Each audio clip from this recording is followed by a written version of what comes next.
Study with Archana Sharma channel में आपका स्वागत है। हमारा टॉपिक चल रहा था भारत का संवैधानिक विकास। एक लेंथी टॉपिक है पर कोशिश की है कि इंपॉर्टेंट चीजें सारी यहाँ इकट्ठी हो सके। इस टॉपिक पे हम कुल 4 वीडियोस पहले बना चुके हैं जिसमें पुराने पूरे एक्ट हम पढ़ चुके हैं। अब लास्ट के 2 एक्ट हमें पढ़ने हैं इस वीडियो के अंदर। ये भारत शासन अधिनियम 1935 और उसके बाद हम पढ़ेंगे भारत स्वतंत्रता अधिनियम 1947। बात करते हैं भारत शासन अधिनियम 1935 की। 1919 के अधिनियम के बाद में रोलक एक्ट आया, फिर जलियांवाला बाग हत्याकांड हो गया, फिर 1920 में असहयोग आंदोलन हुआ, 1927 में साइमन कमीशन आया। साइमन कमीशन का मैं बता चुकी हूँ पिछले वीडियो में कि 1919 के अधिनियम की समीक्षा के लिए बनाया गया था, है ना। और उसके बाद में गोलमेज सम्मेलन हुए 30 से 32 के अंदर। तो गोलमेज सम्मेलनों में जो सुझाव हुए, ठीक है, इनके फलस्वरूप ही कहीं ना कहीं 1935 का अधिनियम आया, है ना। उसमें जो सुझाव दिए गए थे वो इसमें अपनाए गए। तो इस तरह से 1919 के अधिनियम के बाद कई चीजें हुई और उसके बाद में भारत शासन अधिनियम 1935 हमारे सामने आया। हम हमारे संवैधानिक विकास में इस अधिनियम में प्रमुख प्रावधान देख लेते हैं कि क्या क्या थे। देखिए, ये जो भारत शासन अधिनियम 1935 है मेनली इसलिए प्रसिद्ध है और मोस्ट ऑफ क्वेश्चंस आते हैं क्योंकि हमारे भारतीय संविधान में बहुत सारी चीजें इस अधिनियम से ली गई हैं। ये जो अधिनियम था 1935 का, ये बहुत लंबा और विस्तृत अधिनियम था। क्यों? क्योंकि इसमें कुल इस अधिनियम के 14 भाग थे, है ना, और 321 धाराएं थी और 10 अनुसूचियां थी। क्लियर? इसलिए ये बहुत ही लंबा और विस्तृत दस्तावेज माना जाता है। 1935 का अधिनियम पूर्ण उत्तरदायी सरकार की स्थापना में एक मील का पत्थर साबित हुआ। ठीक है, चलिए अब इसके प्रमुख प्रावधान क्या क्या थे। भारत संघ की स्थापना, इस अधिनियम में ये प्रावधान था। हालांकि भारत संघ की स्थापना क्रियान्वित हो ही नहीं पाई, सिर्फ प्रावधान ही रहा, ये वास्तविकता में नहीं हो पाई, परंतु इसमें प्रावधान क्या था, भारत संघ की स्थापना। और किस किस को शामिल किया गया इसमें, देशी रियासतें, प्रांत और ब्रिटिश प्रांत, देशी रियासतें, चीफ कमिश्नर क्षेत्र और ब्रिटिश प्रांत, इन सबको मिलाकर एक अखिल भारतीय संघ की स्थापना की व्यवस्था थी, परंतु वास्तविकता में वो क्रियान्वित नहीं हो सका। नेक्स्ट, शक्ति विभाजन। जब संघ की स्थापना करते हैं, केंद्र और राज्यों में बंटवारा करते हैं, तो केंद्र और राज्यों में शक्ति विभाजन भी होता है ना। वर्तमान में भी यही स्थिति है हमारे यहाँ, केंद्र और राज्यों में शक्तियों का विभाजन है। कैसे? 3 सूचियों में बांटकर, संघ सूची, राज्य सूची, समवर्ती सूची। वर्तमान की व्यवस्था है ना, ऐसी व्यवस्था 1935 के अधिनियम में थी। इसमें भी 3 सूचियों में केंद्र और प्रांत की शक्तियों का विभाजन किया गया। कौन कौन से 3 सूचियों में किया गया, चलिए। सबसे पहले संघ सूची। संघ सूची में टोटल सब्जेक्ट्स थे, विषय थे 59। अच्छा, इसमें कैसे कैसे विषय थे, इसमें थे जैसे विदेशी कार्य हुए, मुद्रा हुई, नौसेना, थल सेना, वायुसेना, जनगणना, ये सभी संघ सूची के सब्जेक्ट्स थे, विषय। ठीक है, उसके बाद आती है प्रांत सूची। प्रांत सूची में टोटल थे 54 विषय। उसमें क्या क्या थे, प्रांतीय, लोक सेवा आयोग, पुलिस, शिक्षा, ये सब प्रांत सूची के अंदर आते हैं। उसके बाद आती है समवर्ती सूची। समवर्ती सूची में टोटल थे 36, जिसमें विवाह विच्छेद और दंड प्रक्रिया, ये सब समवर्ती सूची में आती है। एंड में होती है अवशिष्ट शक्तियां, बची हुई शक्तियां ना। तो इस अधिनियम के तहत अवशिष्ट शक्तियां गवर्नर जनरल को दे दी गई। केंद्र और प्रांत में इसका बंटवारा नहीं हुआ, शेष सभी अगर कोई सूची शक्तियां बच रही हैं जो इसमें नहीं आती हैं, उनको गवर्नर जनरल को दे दिया गया। चलिए, अगला प्रावधान है केंद्र में द्वैध शासन। 1919 के अधिनियम ने हमने पढ़ा प्रांत में द्वैध शासन। 1935 के अधिनियम में हम पढ़ रहे हैं, 1935 के अधिनियम में हम पढ़ रहे हैं केंद्र में द्वैध शासन। कैसे? 1919 के अधिनियम में प्रांत में द्वैध शासन दिया गया, परंतु साइमन कमीशन की रिपोर्ट में सुझाव था कि हमें प्रांतों में द्वैध शासन खत्म कर देना चाहिए, है ना। तो इन लोगों ने क्या किया, 1935 के अधिनियम में केंद्र में द्वैध शासन ला दिया और प्रांतों में द्वैध शासन खत्म करके प्रांतों को स्वायत्ता प्रदान कर दी। क्लियर। और जब केंद्र में द्वैध शासन आया तो केंद्र के जितने भी विषय हैं उन्हें दो भागों में बांट दिया, आरक्षित और हस्तांतरित। आरक्षित और हस्तांतरित वाला क्लियर कर चुके हैं अपन 1919 के अधिनियम में। क्लियर। चलिए, उसके बाद बात आती है संघीय न्यायालय की। इस अधिनियम में संघीय न्यायालय की स्थापना हुई। ये संघीय न्यायालय 1937 से लेकर 27 जनवरी 1950 तक कार्य करता रहा। क्यों? उसके बाद क्यों नहीं? क्योंकि उसके बाद क्लियर चीज है, 28 जनवरी 1950 से वर्तमान न्यायालय कार्यरत है, सर्वोच्च न्यायालय। ठीक है। तो ये जो संघीय न्यायालय है ये 1937 से 27 जनवरी 1950 तक कार्य करता है। अच्छा, ये अंतिम सर्वोच्च न्यायालय नहीं है। वर्तमान वाला न्यायालय तो अंतिम सर्वोच्च न्यायालय है, हमारा सर्वोच्च न्यायालय। यहाँ क्या है? ये अंतिम अपीलीय न्यायालय नहीं है। संघीय न्यायालय के ऊपर प्रिवी काउंसिल की अधिकारिता थी, है ना। ये प्रिवी काउंसिल अंतिम अपीलीय न्यायालय था। अच्छा, इस प्रिवी काउंसिल की अधिकारिता समाप्त हो गई। कब हो गई? ये हुई सितंबर 1939 में। ठीक है। प्रिवी काउंसिल की अधिकारिता समाप्त हो गई, है ना। चलिए, उसके बाद बात आती है भारत परिषद की। इस अधिनियम में भारत परिषद को समाप्त कर दिया गया। अपन दोहरा लेते हैं, भारत परिषद कौन सी है। देखिए, जब ईस्ट इंडिया कंपनी का शासन था तो दो बोर्ड थे जिनसे शासन चलता था, बोर्ड ऑफ कंट्रोल और कोर्ट ऑफ डायरेक्टर्स, है ना। 1858 के एक्ट में क्या प्रावधान हुआ? इन दोनों बोर्ड को खत्म कर दिया और भारत परिषद की स्थापना कर दी, है ना। 1935 के अधिनियम में क्या प्रावधान है? 1858 से चली आ रही भारत परिषद को समाप्त कर दिया गया, है ना। चलिए, उसके बाद बात आती है बर्मा और अदन की। ये जो अदन है इसको ब्रिटिश भारत से मुक्त कर दिया गया और ब्रिटेन के उपनिवेश कार्यालय के अधीन कर दिया, है ना। याद रखिएगा, अदन को ब्रिटेन के उपनिवेश कार्यालय के अधीन कर दिया, ब्रिटिश भारत से मुक्त कर दिया। अच्छा, ये जो बर्मा है, क्या आप जानते हैं ये बर्मा वर्तमान का म्यांमार है ना। ये जो बर्मा है ये 1937 से पहले भारत का ही अंग था। 1935 के अधिनियम में प्रावधान आया और भारत से बर्मा को अलग कर दिया गया, मतलब वर्तमान म्यांमार को। नेक्स्ट पॉइंट है द्विसदनात्मक विधानमंडल। उस समय के 11 प्रांतों में से 6 प्रांतों में इस एक्ट के द्वारा द्विसदनीय विधानमंडल बनाया गया। वो 6 प्रांत कौन कौन से थे? वो 6 प्रांत थे असम, ये पूछ लेते हैं कई बार क्वेश्चंस, डीप में चले जाते हैं, डीप नॉलेज की जरूरत पड़ जाती है। ठीक है। असम, बंगाल, बिहार, बंबई,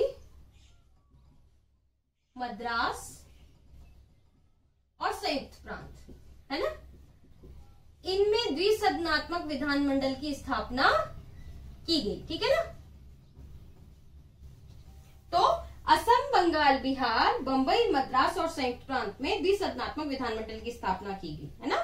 चलिए, रिजर्व बैंक की स्थापना 1935 के अधिनियम से भारतीय रिजर्व बैंक की स्थापना की गई, मुद्रा और साख नियंत्रण के लिए। याद रखने वाली बात है ना। चलिए, निर्वाचन। ये जो निर्वाचन की व्यवस्था है, अब इसमें दलित जातियां, महिलाएं और मजदूर वर्ग को भी शामिल कर लिया गया 1935 के अधिनियम से। दोहरा लेते हैं एक बार, क्योंकि देखिए 1909 से ये चला आ रहा है ना। चलिए, ये चीज 1935 में दलित जातियां, महिलाएं और मजदूरों को भी निर्वाचन व्यवस्था में शामिल कर लिया गया। अगला पॉइंट है फेडरल लोक सेवा आयोग। 1919 में सेंट्रल लोक सेवा आयोग की स्थापना हुई। हालांकि 1919 के एक्ट में इस लोक सेवा आयोग के लिए कार्यों का क्लियर उल्लेख नहीं था, है ना। 1935 के अधिनियम में फेडरल लोक सेवा आयोग की स्थापना की गई। एक संघ लोक सेवा आयोग और प्रांतों में भी लोक सेवा आयोग होगा। नेक्स्ट पॉइंट है नए प्रांत। 1935 के अधिनियम से 2 नए प्रांतों का निर्माण हुआ, सिंध और उड़ीसा। ये प्रश्न बन जाता है कि सिंध और उड़ीसा का कब बने थे? तो 1935 के अधिनियम के द्वारा 2 नए प्रांतों का निर्माण हुआ था, सिंध और उड़ीसा। उसके बाद हम बात करते हैं प्रस्तावना की। आप सबको पता है कि वर्तमान संविधान में प्रस्तावना है ना। 1935 के अधिनियम में प्रस्तावना का पूरी तरह अभाव था। 1919 के अधिनियम में प्रस्तावना थी। तो ये याद रखिएगा कि 1919 के अधिनियम में प्रस्तावना थी और 1935 के अधिनियम में प्रस्तावना नहीं थी। चलिए, अब हमारा ये 1935 का अधिनियम कंप्लीट हुआ। एक बार रिपीट कर लेते हैं। 1935 का अधिनियम बहुत लंबा विस्तृत दस्तावेज था। 14 भाग थे, 321 धाराएं थी और 10 अनुसूचियां थी। भारत संघ की स्थापना का प्रावधान था जो क्रियान्वित नहीं हो सका।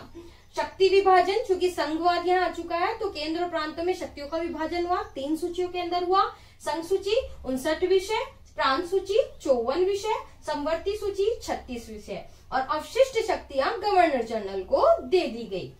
उसके बाद केंद्र में द्वैत शासन हो गया और प्रांतों में स्वायत्ता दे दी गई। प्रांतों में द्वैत शासन का अंत हो गया, केंद्र में द्वैत शासन हो गया। केंद्र के विषयों को आरक्षित और हस्तांतरित 2 भागों में बांट दिया गया। उसके बाद हम बात करेंगे संघीय न्यायालय की। इस अधिनियम के द्वारा संघीय न्यायालय की स्थापना हुई जो 1937 से 27 जनवरी 1950 तक कार्य करता रहेगा। प्रिवी काउंसिल सितंबर 1939 तक काम करेगी, उसके बाद उसकी अधिकारिता समाप्त हो जाएगी। 11 में से 6 प्रांतों में द्विसदनीय विधानमंडल की स्थापना हुई। वे 6 प्रांत थे, असम, बंगाल, बिहार, बंबई, मद्रास और संयुक्त प्रांत। इस अधिनियम के द्वारा 2 नए प्रांतों की स्थापना हुई, सिंध और उड़ीसा। ठीक है। रिजर्व बैंक की स्थापना हुई। भारतीय रिजर्व बैंक की स्थापना 1935 के अधिनियम के द्वारा हुई। निर्वाचन में महिलाएं, दलित जाति और मजदूरों को शामिल कर लिया गया और इसमें प्रस्तावना का अभाव था, जबकि 1919 के अधिनियम में प्रस्तावना थी। ये हमने रिपीट कर लिया है शॉर्ट में 1935 का अधिनियम, क्योंकि इम्पोर्टेंट है और इनमें से प्रश्न भी बनते हैं ना। एक चीज और जो शायद मैंने नहीं बताई है, मैं शायद भूल गई हूँ। ओके, संघीय न्यायालय के पहले न्यायाधीश, कई बार पूछ लिया जाता है प्रश्न। संघीय न्यायालय के पहले न्यायाधीश थे सर मॉरिस ग्वेर। सर मॉरिस ग्वेर, ठीक है। ये संघीय न्यायालय के पहले न्यायाधीश थे। अब ये अधिनियम पूरा हो चुका है ना। और अब हम बात करते हैं 1947 के अधिनियम की। ये 1947 का अधिनियम जो था ये हमारी स्वतंत्रता का अधिनियम था, क्योंकि इसी से हमें स्वतंत्रता मिली। तो इसकी ऐतिहासिक पृष्ठभूमि समझ लेते हैं। ऐतिहासिक पृष्ठभूमि तो एक क्लियर है कि ये पूरा 1600 से चला आ रहा है और भारतीय जनता ने खूब संघर्ष किया, अंततः गत्वा हमें स्वतंत्रता मिली। पर 1935 के अधिनियम के बाद मोस्ट चीजें एक बार रिपीट कर लेते हैं। विस्तृत जितने भी हम आंदोलनों की बात कर रहे हैं, किसी भी योजना की बात कर रहे हैं, जब हम स्वतंत्रता संग्राम पढ़ेंगे तब उसमें हम विस्तृत जानकारी लेंगे। अभी हम सिर्फ अधिनियमों की बात कर रहे हैं, इसलिए हम शॉर्ट में समझ लेते हैं। 1935 के अधिनियम के बाद क्रिप्स मिशन 1942 आया, जिसका विरोध हुआ क्योंकि वो लोग औपनिवेशिक स्वराज दे रहे थे और हम पूर्ण स्वराज मांग रहे थे। क्लियर। चलिए, उसके बाद आया वेबल योजना। उसके बाद मेनली माउंटबेटन योजना, नहीं, कैबिनेट मिशन योजना आई 1946 में। कैबिनेट मिशन योजना से अंतरिम सरकार का गठन हुआ। एंड में आता है माउंटबेटन योजना। माउंटबेटन योजना को विभाजन की योजना भी कहा जाता है, क्योंकि इस योजना में स्वीकार कर लिया गया था भारत पाक का विभाजन। माउंटबेटन योजना जो थी ये आई 3 जून 1947 को। ठीक है। माउंटबेटन योजना आई 3 जून 1947 को। माउंटबेटन योजना को वैधानिक स्वरूप दिया गया भारत स्वतंत्रता अधिनियम 1947 में। क्लियर। चलिए, उसके बाद जब ये अधिनियम आया तो ये 4 जुलाई को ब्रिटिश संसद में आया और 18 जुलाई को ये वहां से पास हो गया। अब इस अधिनियम के प्रावधान पढ़ लेते हैं। इस अधिनियम के अनुसार 15 अगस्त 1947 हमारी स्वतंत्रता का दिन, ठीक है, जब भारत आजाद हुआ था, तो 15 अगस्त 1947 को दोनों अधिराज्यों को ब्रिटिश सरकार सत्ता सौंप देगी, स्वतंत्र कर देगी।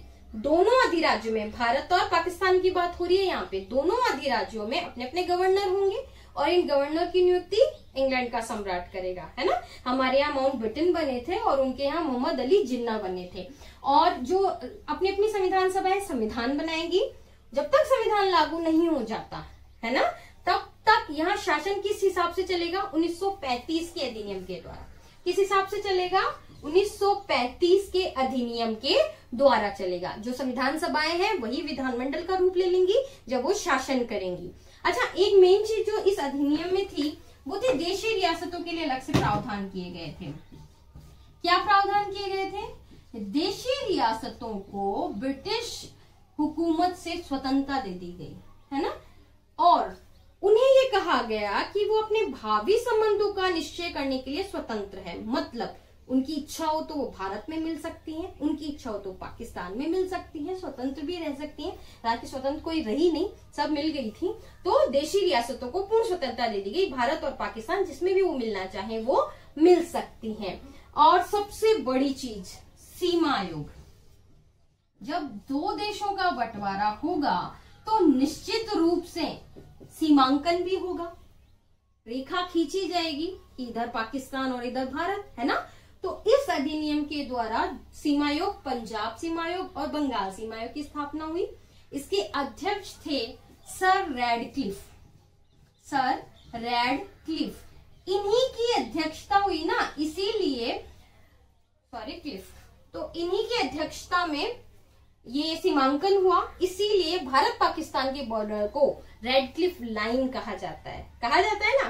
तो क्यों कहा जाता है? क्योंकि इनकी अध्यक्षता में ही ये सीमांकन हुआ था। चलिए, 1947 का अधिनियम कंप्लीट हो गया। 1947 के अधिनियम में ये चीज थी कि 15 अगस्त 1947 को दोनों अधिराज्यों को स्वतंत्रता दे दी जाएगी। ठीक है, उनके गवर्नर इंग्लैंड सम्राट बनाएंगे पहले माउंटबेटन मोहम्मद अली जिन्ना। संविधान सभाएं विधानमंडल के रूप में कार्य करेंगी और जब तक संविधान लागू नहीं होता तब तक 1935 के अधिनियम के हिसाब से ही काम होगा। देशी रियासतों को स्वतंत्र कर दिया गया, अपने हिसाब से वो भारत और पाकिस्तान में मिल सकती थी। सर रैडक्लिफ आयोग बनाया गया, ठीक है ना, और इन्होंने सीमांकन किया दोनों देशों का। हमारे अब भारत स्वतंत्रता अधिनियम भी कंप्लीट हो गया है।